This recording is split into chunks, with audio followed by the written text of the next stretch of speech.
Well, last night I did another session of Ayahuasca analog. Although I thought I was going to take a smaller dose, I ended up taking a dose a little larger than I did last time. And again with the onsets, going through the first initial stage is never fun. And you wonder why you bothered doing this. To me, it's not necessarily just the changes of reality and the visuals, but the nausea and sickness is just not comfortable or fun. I'm making this video to try and explain the experience I had a little bit, and perhaps some insights. As the trip got deeper, I was using Icaros this time, and they were very helpful and calming during some of the transitional phases, where I could just watch.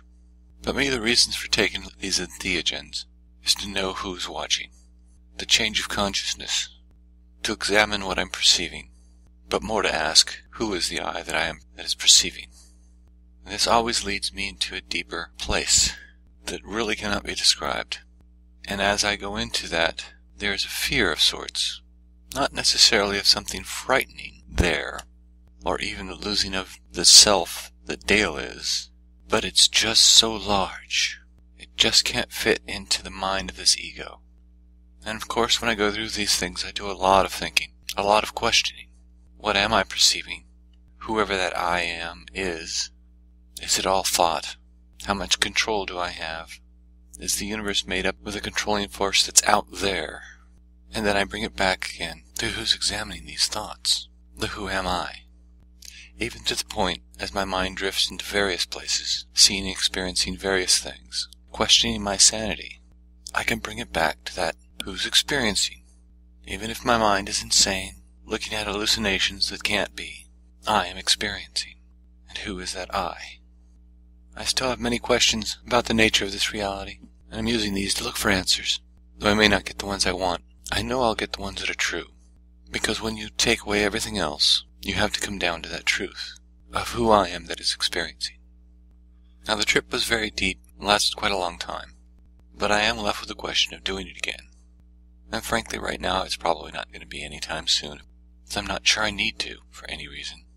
For me to teach in this reality, I need some substantial objective proof within this reality to substantiate my theories. Although the self-realization and new insights may come through my use of entheogens, it's nothing I need to do a lot of, so I'm not sure when I will be doing them again. Now this does bring up something else I wanted to discuss, as I have been looking at the religious beliefs of others and that, is that using entheogens is not an easy path.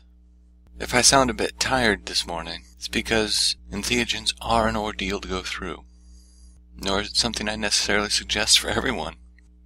So I see the religions as an easier way of coping with the questions, of dealing with this life.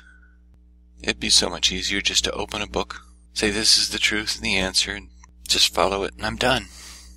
Or listen to somebody speak and say they've got it, okay, I'll just listen. Maybe I'll think about it a bit more, but there's the answer. I don't have to do anything else. I have chosen a path that's not the easiest. I'm hoping what insights I got, what meaning for myself has been worth this. I think it has for myself, for an understanding, for some of the connections I've had with that larger portion of who I am, to see the wonder and gratitude of reality and existence. That's about all I'll be able to say at this point. The other ideas I have, I'm just not going to put into any videos just yet. Then again, with that understanding, I come back to the necessity of it. Do you have to know these things? Do I have to know anything? And it all comes back to it's not necessary to have the existence in this reality in this life. Thank you.